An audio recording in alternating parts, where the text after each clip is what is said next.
Hi, my name is Allie, and I'm here to talk about tardigrades. So what are tardigrades? They're tiny microscopic animals that are also called water bears because of their strong resemblance to bears. They're really cool animals that can withstand many situations like boiling alcohol, space, and radiation 1,000 times a lethal dose for a human. Being such small animals, how do they withstand all of these situations?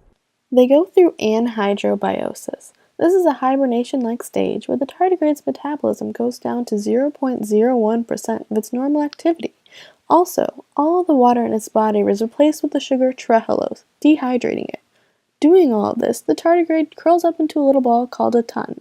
This is a near-death-like state where the tardigrade can be revived up to 100 years later with water. But doesn't this sound a little dangerous? Some of the scientists also thought this, so they looked at the DNA. It turns out that during the 3 stages the tardigrade goes through, dehydration, the inactive ton, and rehydration, different sequences of DNA were used. For example, during dehydration, loss of water is not good for DNA and causes breakage. So in rehydration, DNA that codes for proteins that repair DNA are made in more abundance than other stages. What's even cooler is that one species of tardigrade, R. varianaceus, has a protein that helps avoid DNA damage in the first place. With exposure to conditions like radiation and acidic environments, DNA is normally damaged, but when looking at the DNA of R. varianaceus, scientists noticed the damage suppressor protein, or DSUP.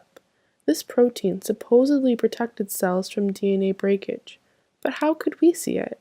Scientists then inserted the gene for DSUP into human embryonic kidney cells, then exposed them to conditions like radiation and hydrogen peroxide. The results showed that the cells with DSUP, DNA damage was significantly reduced, meaning there was less need for repair proteins. Now I know what your next question is. Allie, where do I find these amazing creatures? It's really quite simple. Just go to your local pond, grab a bucket, and fill it with some water and get some moss and lichen.